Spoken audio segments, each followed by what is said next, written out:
Donc, je vous parlais tout à l'heure des parents qui se disputent, ça fait du bruit, etc.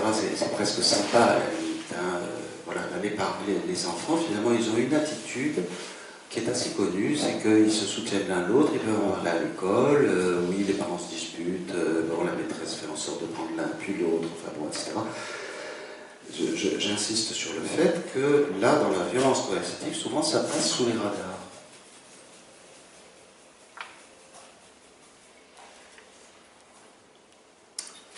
Alors pour approcher ce sujet, je ne vais pas vous donner des ficelles et vous donner des explications. Vous savez bien que moi, ils sont des psychanalystes. Hein. Ils vont, enfin la plupart, les bons en tout cas, j'espère, ils vont vous aider à vous approprier le sujet et à faire en sorte que vous puissiez, vous, après, travailler sur ce sujet. Pour s'approprier ensemble ce sujet, je vous propose de voyager un petit peu dans notre propre enfance. Et pour ça, je vais commencer avec quelques cas cliniques. Il y en a certains d'entre eux que vous connaissez, puisque j'ai déjà parlé avec vous, d'autres que vous ne connaissez pas. On va voir. Déjà, on va commencer avec le cas Arthur. Arthur, c'est un adolescent qui est le deuxième garçon d'une fratrie de 4. C'est un très bon élève. Son père est militaire. Il est parti quand Arthur avait 6 ans. Et même quand Arthur était à la maison, quand le père était à la maison, Arthur l'a jamais beaucoup vu, son père. Son père n'était pas très présent. La maman, c'est une sainte femme. Elle est très férue de religion. À l'adolescence, Arthur fait plusieurs fugues, et lors d'une de ses fugues à Paris, il écrit une longue lettre à son professeur de lettres classiques, et je vais vous en lire quelques extraits. Stat mater dolorosa, dum pendet filius. C'est du latin. C'est un très bon élève, et il écrit une phrase latine à son prof de lettres. Encore une autre phrase. Il s'agit d'arriver à l'inconnu par le dérèglement de tous les sens. Arthur essaye tous les produits toxiques, illicites, comme beaucoup d'adolescents, parce qu'il veut trouver le dérèglement en utilisant des produits qui vont l'aider à trouver le dérèglement de tous les sens. Encore d'autres mots. C'est faux de dire « je pense ». On devrait dire « on me pense ». Pardon du jeu de mots. Je hais un autre. Vous avez compris que je parle d'Arthur Rimbaud, que c'est la lettre au voyant, que Arthur, en se comparant dans cette lettre à Jésus, dum pendet filius, il ironise en fait sur la souffrance que sa mère a ressentie lorsque le père d'Arthur est parti. Sa mère s'est sentie abandonnée. Tout comme Jésus sur la croix. Tout comme Arthur. Mais pour Arthur, ressentir la même chose que sa mère, c'est insupportable, parce que justement, il est adolescent et il veut se débarrasser de sa mère. Et de plus, le lien qu'il a avec sa mère, surtout depuis qu'il est seul avec elle alors qu'il a 6 ans, âge de l'Oedipe, le lien qu'il a avec elle est un lien très fort, que certains pourraient appeler incestueux. Et donc il essaye, par ces mots, je hais un autre, de se libérer du désir trop exclusif de sa mère et de trouver en lui quel est son propre désir plutôt que d'être prisonnier du désir de sa mère. Il essaye de faire en sorte de dire qu'il ne ressent pas la même chose que sa mère et que le départ du père ne veut pas dire que lui-même a ressenti la même chose que sa mère. Et on voit bien que c'est un conflit pour lui, psychique, interne, qu'il a poursuivi jusqu'à la fin de ses jours, mais ça, ce sera pour une autre fois. Par cette faute de grammaire, il nous montre qu'il est hors cadre. Il ne respecte pas la grammaire, alors que pourtant il est très bon élève. Donc c'est pas parce qu'il ne connaît pas la grammaire, c'est parce qu'il est créatif, parce qu'il est poète, au sens étymologique du terme, et que pour trouver son propre désir, il crée un déséquilibre, il sort du cadre et il utilise une phrase, une façon de parler qui n'est pas la façon normale de parler. Il invente sa propre grammaire pour s'exprimer.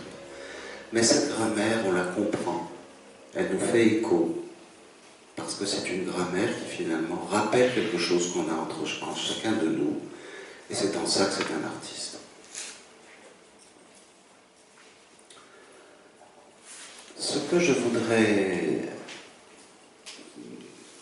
pointer là, c'est que finalement, par ces quelques mots, il nous montre quelque chose d'important. Vous savez, en médecine, on parle d'homéostasie, mais pas seulement en médecine, dans tous les domaines. On dit il faut revenir comme on était avant. Oh là là, j'ai vécu une crise, il faut que je revienne comme j'étais avant. Oh là là, j'étais dans le rouge à la banque, il faut que je revienne à l'équilibre, etc., etc. Dans tous les domaines. Et Hippocrate a bien parlé de l'homéostasie, et c'est encore quelque chose que nous utilisons beaucoup pour les soins. Dans tous les domaines, y compris peut-être quand on fait de la psychothérapie. Et justement, là, Arthur Rimbaud apporte quelque chose qui est que, eh bien, peut-être qu'il faut accepter de se mettre en décalage pour pouvoir changer, pour pouvoir passer à autre chose. Il écrit clairement, il fait tout pour se mettre en rupture d'équilibre, pour pouvoir passer à autre chose et se séparer de cette maman un peu...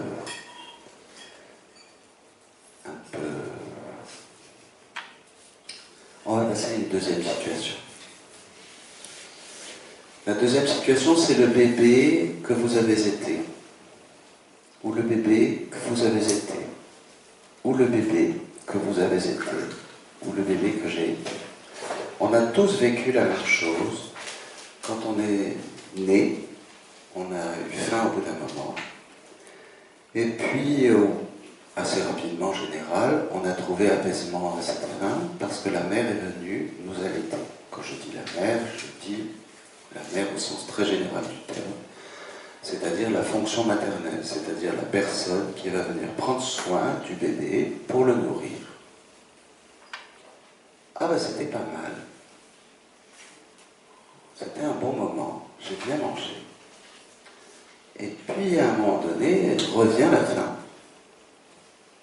Elle n'est pas là.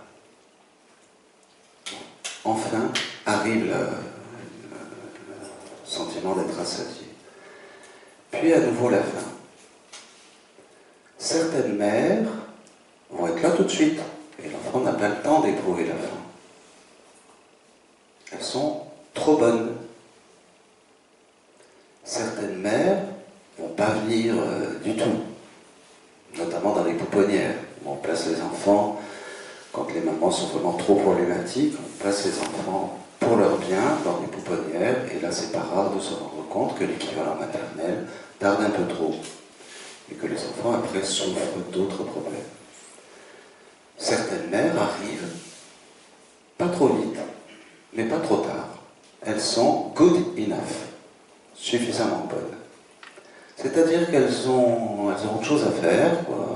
Elles finissent la vaisselle, ou alors elles sont en train de conduire un entretien de recrutement, que sais-je. Et enfin, elles arrivent pour nourrir l'enfant. Ça veut dire que l'enfant a eu le temps d'éprouver la faim, puis d'être satisfait.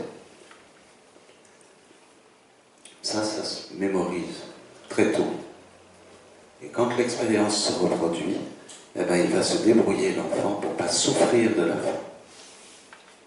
Elle n'est pas là, encore en train de faire un entretien de recrutement pour une société de luxe.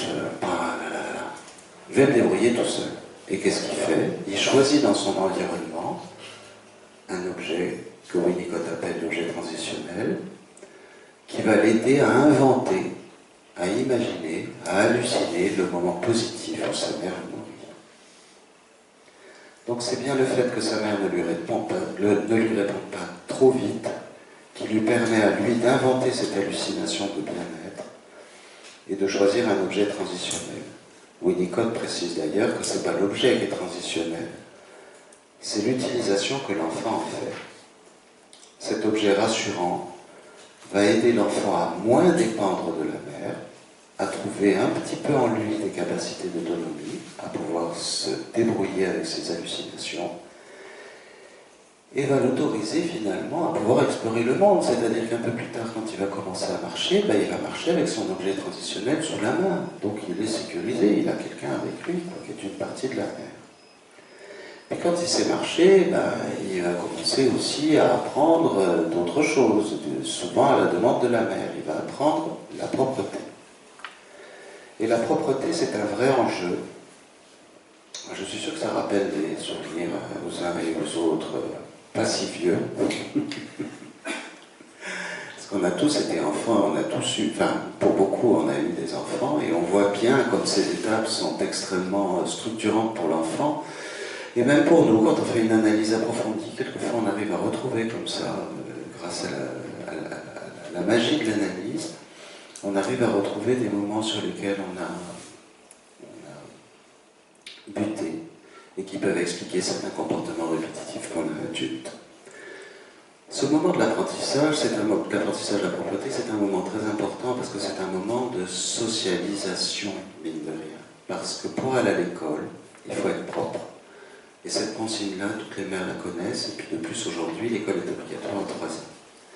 Donc les enfants sont obligés, en quelque sorte, pour aller à l'école, d'apprendre d'abord à être propre. Et en gros, l'enfant il fonctionne pour faire plaisir à sa mère, il fait son caca là où il faut, quand il faut, et sa mère lui dit bon ben tu pourras aller à l'école. Et la plupart du temps ça se passe bien, il va à l'école et tout va bien. Des fois il y a des problèmes.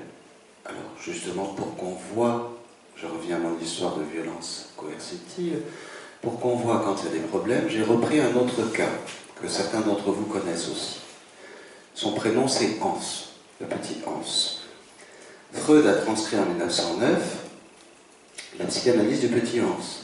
Il a fait cette psychanalyse en début d'année 1908 à Vienne.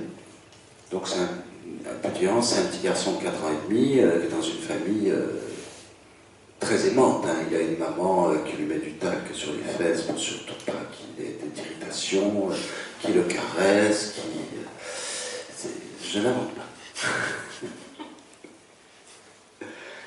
Qui même s'étonne des érections, etc. C'est pas dans le texte, ça, mais voilà. Mais c'est vrai. Et voilà, dis pas que Hans dit, moi j'ai peur d'aller dans la rue quand il a 4 ans et demi, il refuse de sortir dans la rue. Mais pourquoi? Parce que j'ai peur de me faire manger par un cheval. Alors la mère a suivi des soins psychiatriques, pas psychiques, avec Freud quelques années auparavant, et le père est très intéressé par la psychanalyse et fait même partie des groupes de réflexion que conduit Freud. Donc fort de ça, j'avais dit le téléphone, non, c'est pas encore l'époque, il se rapproche de Freud et il lui demande son avis. Et d'abord, il avait demandé l'avis à Freud, c'est anecdotique, mais vous allez voir à quel point ça peut avoir un lien avec notre sujet. Il avait d'abord demandé à Freud si Freud pensait que la dame qu'il avait l'intention d'épouser était capable d'avoir des enfants malgré les troubles psychiques qu'elle avait présentés et que Freud avait guéri. Et Freud avait répondu oui, il n'y a pas de souci. Ils ont divorcé d'ailleurs, hein, entre-temps. Mais tout le monde va bien, je vous en assure. Voilà. Ils ont divorcé. Donc il va voir Freud, et Freud écoute le père, rencontre l'enfant une fois, dit finalement des choses assez simples aujourd'hui, mais qui à l'époque étaient un petit peu révolutionnaires, et qui surtout pour Freud avait l'intérêt de prouver ce qu'il avait eu l'intuition, ce qu'il avait découvert par son intuition, au fil des analyses qu'il conduisait jusqu'alors. Et il dit au père, mais il va falloir que vous vous positionnez comme père. Vous êtes là pour expliquer au petit Hans que c'est vous le père. Et que si le petit Hans est né, c'est parce que vous avez eu des relations sexuelles avec sa mère. Et que si le petit Hans est tellement catastrophé de la naissance de sa petite sœur, c'est parce que justement, ça lui a rappelé que finalement, il n'était pas l'objet d'amour exclusif de sa mère, mais qu'elle avait des relations sexuelles avec vous. Et c'est à vous de lui dire que c'est normal, parce que vous êtes le papa. Et que si vous n'êtes pas le papa, le petit Hans n'existe pas. puisque pour pouvoir naître, petit Hans, il fallait bien qu'il y ait un papa et une maman qui fassent l'amour ensemble. Ce qui a un effet prodigieux sur le petit Hans, qui du coup se dit, bon ben ça va, je vais aller à l'école et je vais apprendre à lire et à écrire. Je vous fais un résumé, vous avez le droit de lire l'œuvre dans le texte et de me contredire après lors des questions. Hein? Quand vient le moment d'apprendre à lire à l'école, c'est quelque chose que chacun d'entre nous a connu, parce qu'on a la chance de vivre dans un pays riche où l'école est obligatoire, et c'est quelque chose aussi qu'a connu le petit Hans. Il y a une chose toute simple qu'on oublie parfois, c'est que pour comprendre comment ça marche, l'apprentissage de la lecture, il faut accepter l'idée que mélanger deux lettres, ça va faire quelque chose d'autre. Je m'explique. Si tu mélanges un B avec un A, si tu n'as pas appris à lire, tu vas lire au mieux, tu as appris les lettres, tu vas lire B, A. Puis là, tu as la maîtresse qui te dit, mais non, c'est pas BA, c'est bas. Et je comprends pas. Oui, parce qu'on mélange deux lettres pour faire un nouveau son. Ba, sa, da, etc. Et il y a des enfants qui le comprennent tout de suite, même, ils n'ont même pas besoin de continuer le CP, ou même ils savent le faire avant, ils ont compris qu'en mélangeant deux lettres, on va faire un troisième son. C'est le principe même de l'écriture, et pour ceux que ça intéresse, c'est un principe hérité à l'époque des pharaons. Il y a eu des gens qui se sont amusés comme ça à mélanger des signes et à fabriquer une écriture qui est très pratique, c'est-à-dire que finalement on n'a pas beaucoup de signes, on n'a qu'une trentaine, un peu moins, pour faire beaucoup de sons.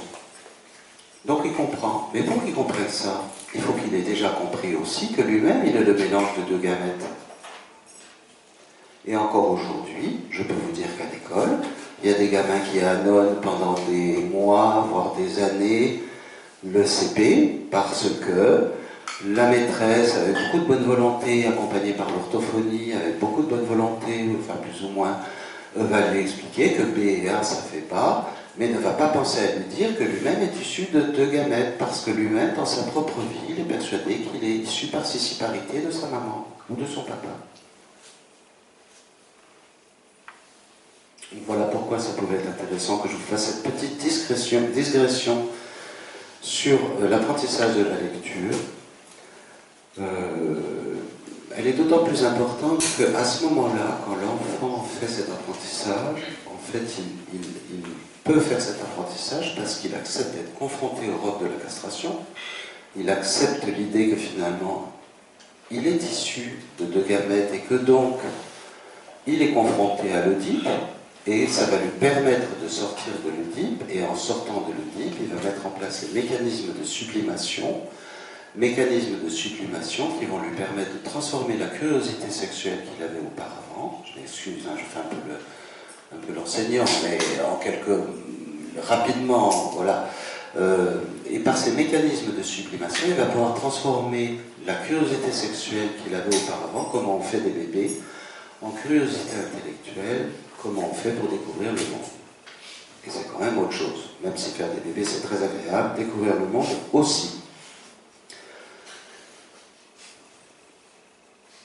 Et il y a des familles où c'est plus compliqué que ça. Il y a des familles où les enfants ont du mal à buter sur le roc de la castration.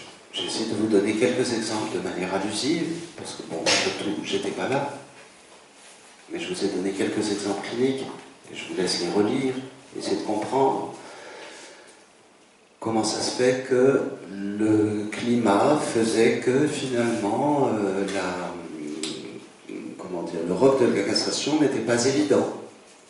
Rimbaud, le papa qui est parti à 6 ans, le petit Hans, la maman qui a épousé le papa avec le blanc-seing de Freud, etc., etc. Ce climat où finalement un domine l'autre. Je ne suis pas sûr qu'on soit dans la violence coercitive dans les deux exemples que je vous ai donnés. Encore que la maman de Rimbaud, c'était quelque chose, hein, d'après ce que je comprends. Et qu'il n'est peut-être pas parti pour rien, le papa. Mais bon, on va dire, il y a prescription. Les exemples que je vous ai donnés, c'est des exemples qui vous permettent de percevoir ce genre de climat que probablement vous connaissez, que probablement vous avez rencontré dans les différents liens sociaux que vous pouvez avoir, que ce soit au travail, que ce soit avec des amis, que ce soit, quels que soient les endroits, on rencontre toujours une sorte de lien comme ça, très particulier, de climat très particulier, dans des familles où finalement tout semble permis, où finalement les enfants ont quasiment un peu les mêmes droits que les parents, où finalement c'est pas très clair, où les mamans s'habillent un peu comme les filles, où les papas sont très copains avec la fille ou avec le fils, ou etc. Bon. Ce genre de climat, ça s'appelle un climat incestuel. C'est un climat où les générations sont un peu gommées. Ça a toujours été, hein, ça a toujours été. Aujourd'hui, c'est vrai que c'est très tendance, que les femmes paraissent très jeunes et qu'elles ressemblent aux ados, que les ados ressemblent pas. Mais en réalité, ça a toujours été. J'ai pris quelques exemples d'ailleurs historiques sur lesquels je vais revenir. Dans ce climat de relations intrafamiliales, il y a confusion des places, confusion des rôles entre les différents membres de la famille. Et un empêchement de l'autonomisation de l'enfant, un déni de son développement et de ses besoins. L'interdit n'est pas posé de manière claire par les parents, parce que beaucoup de parents ont peur de poser l'interdit, tout simplement. Mais de cette façon-là, ils ne respectent pas la place de l'enfant, ils ne protègent pas l'enfant finalement de la rudesse du monde, au point que d'ailleurs il y a aujourd'hui des politiques qui disent qu'il faut très clairement interdire les smartphones, etc., etc. Enfin, au point que la société s'en mêle, quoi. Hein. Bon. Les limites de ce qui est possible entre un parent et son enfant ne sont pas très clairement définies. J'ai un exemple historique que j'avais noté, c'est Néron. Vous avez peut-être entendu parler de lui, je ne sais pas si c'est un copain à vous, mais il a une maman qui s'appelle Agrippine. Et Agrippine s'est mariée avec l'empereur de l'époque, Claude, et elle lui a dit, oui, mais quand même, ce serait bien si je me marie avec toi, que tu adoptes mon fils, pour qu'il ait droit en plus que l'héritage, hein, au trône. Voilà. Et ben, l'autre, bah oui, comme elle était plutôt pas mal, enfin, je ne sais pas quels étaient ses motifs, mais en tout cas, il a dit oui. Voilà. Mais Néron, finalement, il a vécu donc dans ce climat un peu incestuel, où c'était pas très clair, où c'était lui qui avait le pouvoir, mais pas vraiment, etc. Bon, ça fait un peu de dégâts politiques, ça fait des dégâts psychiques, entre la relation, si ça vous intéresse, vous irez voir, hein, mais ils ont quand même essayé de se tuer mutuellement, c'est pas mal, puis ça fait des dégâts politiques. Ce qui est intéressant à repérer, c'est que quand l'enfant n'accepte pas ou a des difficultés à accéder au roc de la castration, c'est vraiment un élément déterminant que Freud a découvert, ou redécouvert, peut-être qu'on le savait déjà, mais a mis en tout cas en mots. C'est vraiment un élément déterminant de nos civilisations. Moi, je digresse un petit peu quelques minutes juste pour dire que moi, je me rends compte que cet élément-là, on le retrouve à chacun des développements de l'enfant, finalement. Hein, mais il est très clairement noté avec Mélanie Klein, etc. On le retrouve à chacun des développements de l'enfant. Mais là, clairement, Freud l'a bien montré, cet élément est déterminant, il transforme donc des pulsions, on va dire affectives, en pulsions cognitives. Ça m'intéresse tellement, d'ailleurs, que j'avais fait une recherche là-dessus. Moi, j'avais suivi des enfants pendant 3 ans, de la maternelle au CP, et j'avais réussi à démontrer que ceux qui étaient intéressés quand on leur lisait une histoire, c'était des enfants qui devenaient des bons lecteurs, et pas forcément des enfants qui aimaient lire. Donc j'avais réussi à démontrer, honnêtement, hein, je veux dire avec des vraies corrélations, qu'il y a effectivement une transformation d'un désir, une transformation de mécanisme affectif en mécanisme cognitif. Eh bien, quand l'enfant ne peut pas accéder au roc de la castration, ben, du coup, il va rester bloqué à un stade d'avant. Vous reprendrez vos cours, mais les stades d'avant, c'est, pour mémoire, l'oral, l'anal, le phallique, etc. Néron, dont on parlait tout à l'heure, il était plutôt phallique. moins qu'on puisse dire, parce que quand même il s'est servi des chrétiens pour allumer il avait allumé plein de bougies vivantes. Après, ce que je suis en train de vous dire, c'est quand même évidemment des généralités. Chaque enfant a son propre développement, chaque histoire singulière. Mais c'est quand même intéressant de savoir que ce climat incestuel peut avoir un effet très particulier sur la façon dont l'enfant se structure, ou en tout cas favoriser la difficulté de l'accès à l'Oedipe, et en favorisant, ou en gênant l'accès à l'Oedipe, favoriser le nœud ou l'accroche à un stade précédent. Quand un parent prend le contrôle coercitif sur l'autre de façon peu visible, en s'appuyant sur des violences psychologiques, eh bien, dans cette famille-là, la loi habituelle, elle est gommée. La loi qui prévoit, c'est celle du parent dominant. Le climat est incestuel, et les enfants vont se faire complices des uns ou des autres. Complices avec la victime quand c'est utile, complices avec le parent dominant quand c'est utile. Donc ils vont être dans de l'opérationnel, du consumérisme. Évidemment, ce n'est pas un fait social, mais peut-être qu'on a une société qui favorise un peu ça. D'ailleurs, moi j'ai quand même... ça m'a un peu interpellé, puisque le sujet c'est ça, c'est l'évolution de la pratique. Moi j'ai de plus en plus d'analysants qui me parlent de complicité. Alors, pas avec moi, parce que d'abord moi je ne veux pas être complice, mais j'ai de plus en plus d'analysants qui me parlent, bon alors je les écoute, hein, je ne vais pas reprendre à chaque fois, mais ils me parlent, avec mon père j'étais très complice, avec mon père je suis très complice, avec ma mère, oui, il y a une vraie complicité, etc. Complice, c'est drôle. C'est un terme que j'entends souvent, de plus en plus souvent, alors peut-être que c'est moi qui l'entends plus qu'avant, je ne sais rien, mais quand même complice, ça veut dire qu'on commet un délit ensemble, c'est-à-dire qu'on a conscience qu'on n'est pas dans la loi commune, mais dans une loi bien particulière. Je ne sais pas pourquoi ça me fait penser au film, vous savez, avec Brad Pitt, là, quand il... Bon, bref. Voilà, ça fait penser à des trucs de gangsters, quand même, voilà. Donc ces indices de l'incestuel, c'est des indices que je voulais vous communiquer parce que je pense que c'est intéressant que les gens qui travaillent auprès d'enfants ou auprès d'adultes puissent être alertés sur des choses qui peuvent amener comme ça la réflexion vers un climat incestuel et peut-être par pouvoir finalement agir d'une manière ou d'une autre. Parce que de la façon dont je vous l'ai présenté jusqu'à maintenant, on a l'impression que c'est, bon, la messe est dite et puis voilà, c'est fini. Pas du tout. Pas du tout. Parce qu'en réalité, ce n'est pas confortable pour un enfant d'être dans une situation qui n'est pas la sienne, parce que la situation d'un enfant, c'est d'être un enfant. Et quand il est dans un climat incestuel, il est ce qu'on dit adultisé, c'est le terme qu'on utilise, c'est-à-dire qu'il est confronté à des réalités qui ne sont pas celles d'un enfant.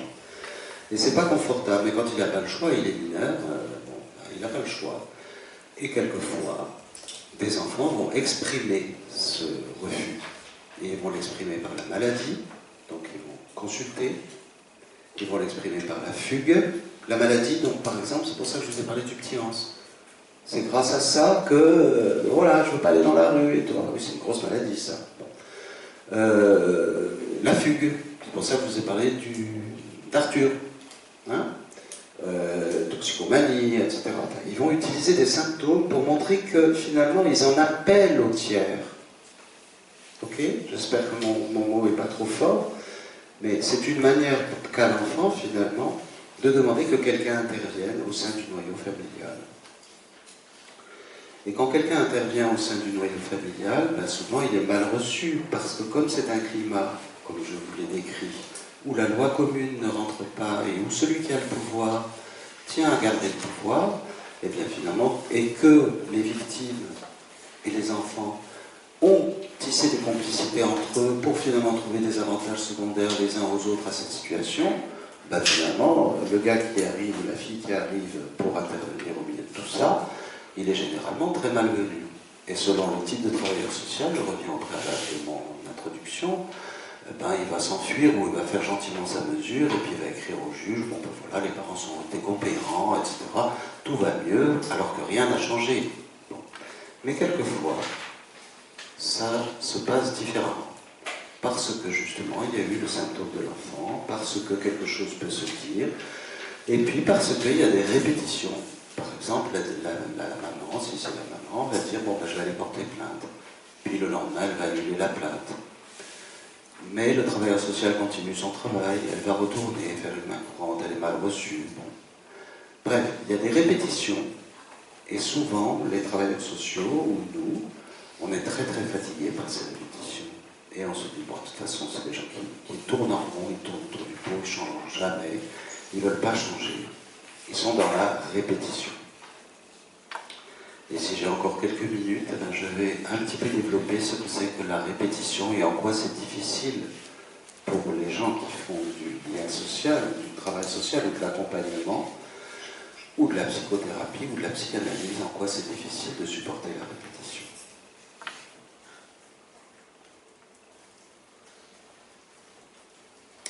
C'est difficile parce qu'on a l'impression d'être annulé. Quand on travaille avec quelqu'un, qu'on propose ou qu'on suggère qu'il prenne les rames de son destin ou de sa vie ou qu'il trouve un moyen de... etc. Puis que répétitivement, c'est un échec, qu'on se dit, mais je suis nul. Dans le meilleur des cas, on arrive à le conceptualiser. Dans le pire des cas, on m'appelle et on me dit, on a une situation complexe. Mais c'est très difficile à supporter parce que, justement, la personne, l'aidant, entre guillemets, se sent annulé dans sa fonction. Donc les quelques lignes que j'ai écrites, là, c'est pour aider, justement, à travailler sur le contre-transfert qu'on peut ressentir devant ce genre de difficultés. D'abord, je voudrais vous dire que la répétition, c'est normal, c'est humain. On a tous appris à marcher et on s'est sacrément cassé la figure avant d'y arriver. Donc on a répété des chutes. On répétait des chutes, non pas avec plaisir, hein, parce que bon, on se faisait mal des fois, mais on répétait des chutes parce qu'on avait une ambition, celle de marcher. Donc la répétition a permis finalement de se tenir debout. Les artistes, pour eux c'est normal de répéter. Cézanne, je ne sais pas combien de fois il a peint la Sainte-Victoire, et je ne suis pas sûr qu'il soit arrivé à la Sainte-Victoire qu'il idéalisait dans son idée. Un danseur, vous allez voir un spectacle de danse, croyez-moi, ils ont sacrément répété avant de montrer le mouvement que vous appréciez. Les chanteurs, c'est pareil, etc. Moi aussi, bien entendu, j'ai répété 50 fois avant de venir vous voir. La répétition, ça fait vraiment partie de ce qui nous permet de passer à une étape d'après. Donc il faut avoir ça en tête quand on est confronté à ce contre-transfert difficile. Il faut se dire, ben, peut-être que au bout d'un moment, quelque chose va se passer. Ou jamais. Mais la répétition fait partie, quand même, de la façon que choisit la personne d'avancer. Et le jamais que j'ai entendu veut dire que justement le contre-transfert est négatif. Et c'est justement ce genre de contre-transfert qui empêche que la répétition soit productive. C'est-à-dire qu'un danseur qui a beaucoup répété et qui fait son spectacle devant un public hostile, eh bien finalement, il va tomber. Et c'est d'ailleurs, ce que je vous dis, c'est du vécu. C'est pas du vécu personnel, mais c'est quelque chose qui existe. Voilà. Donc ça veut dire que vraiment, la répétition, c'est quelque chose que l'humain se donne comme moyen pour accéder à un niveau supérieur.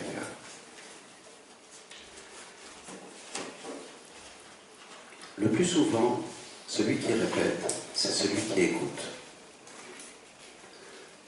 Quand les gens sont sortis des camps de concentration, il y a eu ce genre de problème, à tel point d'ailleurs que dans le mois et dans l'année qui ont suivi la sortie des gens de concentration, de camps de concentration, beaucoup sont morts par suicide ou par excès alimentaire. Tel point que ça a interrogé les gens de santé publique et qu'ils se sont rendus compte que justement il y avait un indicible qu'ils ne pouvaient pas dire parce que personne ne pouvait entendre ce qu'ils avaient à dire. Eh bien, quand les gens répètent devant nous, c'est souvent autour de ça que ça tourne. Ça tourne autour d'un noyau dur, d'un point aveugle, on peut l'appeler comme on veut, chaque école a sa façon de dire des choses, qu'on n'est pas prêt à entendre. que l'autre n'est pas prêt à entendre, que l'assistante sociale de quartier n'est pas prêt à entendre, que l'éducateur qui travaille dans une famille tue au poil n'est pas prêt à entendre, que le psychanalyste installé au coin de la rue n'est pas prêt à entendre, que, etc., etc. C'est souvent ça qui fait la répétition. Donc la répétition, c'est souvent la traduction, et c'est pour ça que c'est intéressant d'en parler en supervision, c'est souvent la traduction d'un point aveugle sur lequel l'analyste n'avait pas travaillé auparavant parce que ce n'était pas vraiment un problème dans son décours de vie, mais c'est un point aveugle que justement l'analysant met à jour grâce ou à cause de la répétition qui vient et qui se répète dans le cabinet de l'analyse. Paul Ricoeur, il définit l'identité humaine. Je continue? Oui. Il définit l'identité humaine comme une identité narrative. Hein, je vous l'ai déjà présenté, l'identité humaine narrative de Paul Ricoeur, il la nomme l'identité de l'ipsé. C'est une identité où je me décris, je raconte mon histoire, je m'inscris dans mon histoire. Je suis fidèle à moi-même, c'est-à-dire je n'ai pas aujourd'hui la même tête que celle que j'avais 20 ans, mais j'ai progressé, je suis fidèle à moi-même, c'est mon identité de l'ipsé.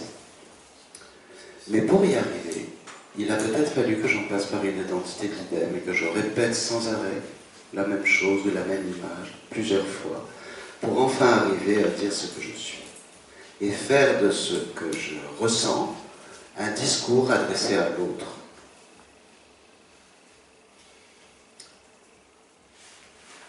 C'est-à-dire que finalement, Ricoeur, il amène cette idée toute simple, mais qui est très porteuse, c'est que l'ipséité, selon lui, se manifeste dans le lien à l'autre par le fait que l'autre peut compter sur soi. Et c'est ce qu'on demande à l'analyste.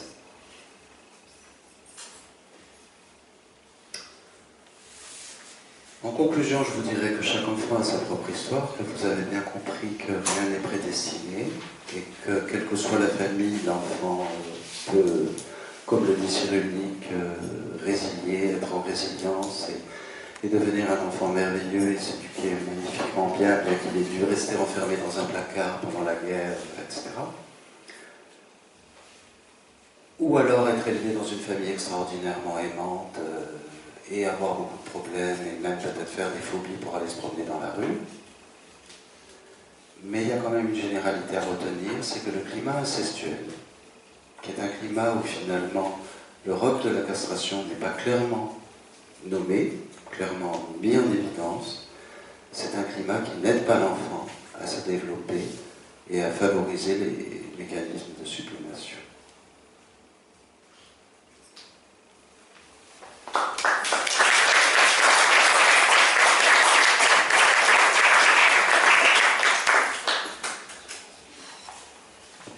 Avez-vous des questions?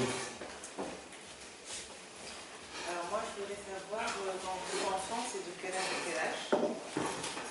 Et quelle est la solution pour mettre ce cadre vis-à-vis donc, des enfants, pour qu'il n'y ait pas ce climat incestuel, parce que vous ne prenez pas la frontière. Je ne sais pas si vos collègues ont entendu, mais donc vous demandiez ce que pour moi est un enfant, de quel âge à quel âge, et comment faire pour éviter le climat incestueux. Est-ce que j'ai bien résumé votre question? C'est ça. Quand je parle d'enfant, je parle de mineur. Donc clairement, c'est 0,18 ans. Quand je parle de climat incestuel, je m'appuie sur Racamier, je crois que j'ai oublié de le dire, effectivement, c'est dommage, et vous pourrez le lire. C'est un psychanalyste français qui a défini ce que c'est que le climat incestuel et qui insiste beaucoup justement sur cet aspect où finalement toutes les valeurs sont les mêmes. En gros, c'est ça. Et comment lutter contre le climat incestuel en faisant en sorte que chacun prenne sa place. Tout simplement. Notamment les enfants et les parents, bien entendu, puisque c'est de ça dont on parle. Mais le climat incestuel, pour être plus... Quand Racamier a pris ce mot-là, en fait, il a eu plein de gens qui ont trouvé ça extraordinaire, parce que ça traduit, je vais vous dire, à l'éducation nationale, des fois, il y a un climat incestuel. Voilà, c'est pas seulement dans les familles, je veux dire, il y a plein d'endroits où finalement la règle n'est pas... Vous voyez ? Hein, il a pointé un truc qui était génial, quoi, et qui peut nous servir. Et simplement rappeler que que chacun a sa place, quoi. Je m'excuse pour l'éducation nationale, tant pis, je vais continuer mon propos. Je suis partie, c'est bon. Ouais, non, en quelques mots, clairement, si l'enseignant est dans une place d'enseignant, ça va mieux que si la dame pipi est celle qui apprend à l'enfant, enfin, etc. Enfin, bon, et ça, encore, je pense que je suis léger, là. Hein. J'essaie de trouver des exemples légers, parce que ça peut être dramatique. Voilà. Et, bien entendu, dans les familles, c'est pareil. On peut dire que le climat incestuel engendre le climat incestuel parce qu'un parent qui n'est pas à sa place va être relégué par l'éducateur, enfin l'enseignant qui prend la place du parent ou de l'enseignant, et en fait on va tourner en rond constamment. C'est ce qu'on vit aujourd'hui en fait. On va écrire un article ensemble. Je suis complètement d'accord avec vous. Ça va même très loin, parce que je trouve que même dans la façon dont la politique est conduite aujourd'hui, on ne sait plus très bien qui a quel rôle. Alors, vous avez parlé du climat incestuel dans le contexte du contrôle coercitif. Alors, est-ce que les deux sont synonymes, ou est-ce qu'il y a dans le contrôle, il y a toujours un climat incestuel? Enfin, comment est-ce que les deux s'articulent? Oui. C'était pour éclairer, si vous voulez, enfin, je vais dire autrement. Le contrôle coercitif, je crois que tout le monde a bien compris de quoi il s'agit. Hein, c'est-à-dire qu'il y a un parent, enfin une personne qui a un contrôle sur l'autre, à un tel point d'ailleurs que c'est pénalement répréhensible, c'est-à-dire qu'il faut quand même que ce soit démontrable. Et bon, pour démontrer quelque chose en justice, c'est souvent pas simple. Mais bon, en tout cas, c'est un truc qui est, et c'est pas voté, c'est en cours de vote, comme c'était un peu l'actualité qui était le sujet d'aujourd'hui, c'est pour ça que j'ai pris ce sujet-là. Donc c'est pas complètement finalisé, mais en fait, il y a vraiment des mouvements, des lobbies dans ce sens-là. Dans ce genre de climat familial, il y en a un qui domine l'autre. Et la loi est donc celle de celui qui domine. Apparemment. Parce que vous doutez bien que quand celui qui domine n'est pas là, celui qui est dominé, il fait sa loi. Et donc il y a les enfants qui sont au milieu. Donc c'est en ce sens que là le climat est incestuel, c'est-à-dire que l'enfant, il ne sait pas qui a la loi finalement. Il sait surtout qui c'est le plus fort. Et donc, quand c'est le plus faible qui est là, ben, il va gérer avec le plus faible la sortie des copains, la cigarette, tout dépend de l'âge. Il va gérer ce qu'il a à gérer. Et quand il est avec le plus fort, il va gérer d'autres trucs, les sorties au club de football, au vélodrome, enfin, que sais-je, etc. Vous voyez ? Donc c'est en ce sens qu'il y a un lien. Et qu'en est-il des familles où... Oui, pardon. Et qu'en est-il, au contraire, dans les familles où la castration est très très forte? Parce que ça existe aussi.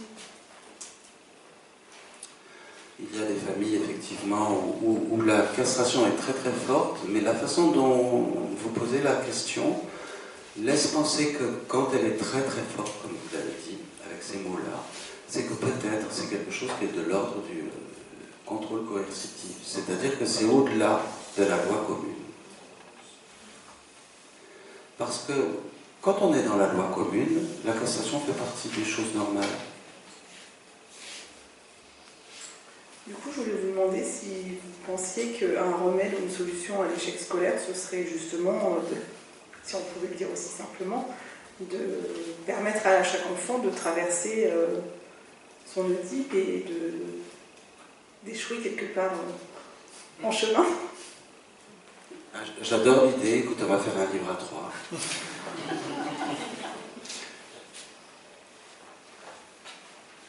Moi, je voudrais plus m'adresser à l'analyste que vous êtes.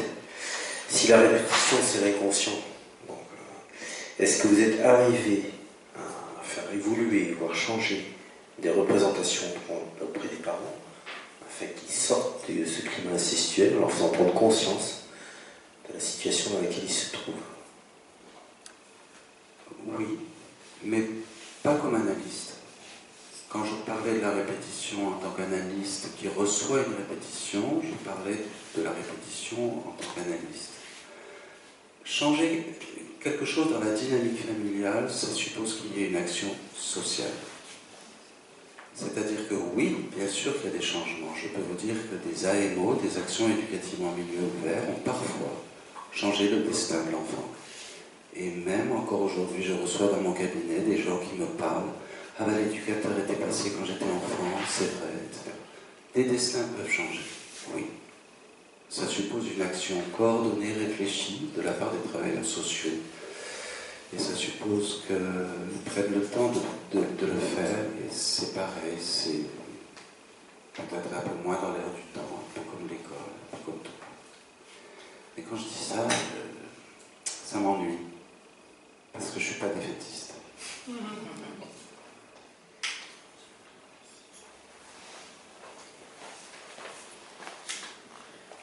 Vous dites que l'enfant, en fait, stratégiquement, on va dire ou naturellement, se met du côté du plus fort, de celui qui a la loi. Mais un enfant n'est-il pas naturellement protecteur? Est-ce que... Enfin, il me semble que j'ai plusieurs lectures dans ce sens-là. Est-ce que l'enfant ne se met pas du côté de celui qui est à protéger plutôt? Alors, ça, c'est les lectures qui concernent les séparations d'enfants. Et effectivement, si le juge demande à l'enfant avec qui veux-tu vivre, assez spontanément, l'enfant va développer, pas toujours d'ailleurs, mais c'est vrai qu'assez fréquemment, l'enfant va développer un instinct de sauveur par crainte de perdre son parent. C'est-à-dire, il va se mettre avec le parent qu'il estime le plus fragile, parce qu'il a peur que le parent qu'il estime le plus fragile s'en aille. Donc, je ne sais pas ce que vous avez pu lire, mais c'est effectivement quelque chose qu'on retrouve souvent. Et en fait, c'est pas vraiment toujours très bien connu par les juges des affaires familiales ou même par plein de gens, mais c'est un mécanisme tout simple, c'est que quand tu ne veux pas perdre un parent, bah, tu te dis, bah, je vais le garder sous le coude, quoi.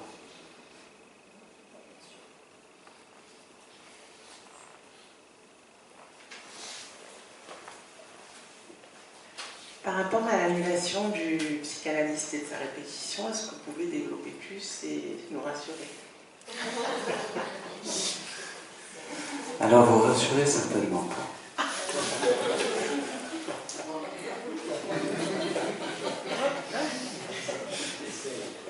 Pourquoi?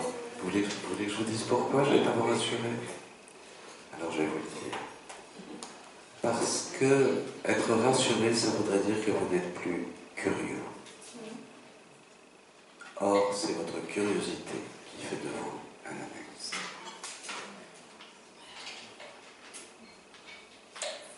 Merci beaucoup Thierry. On va rester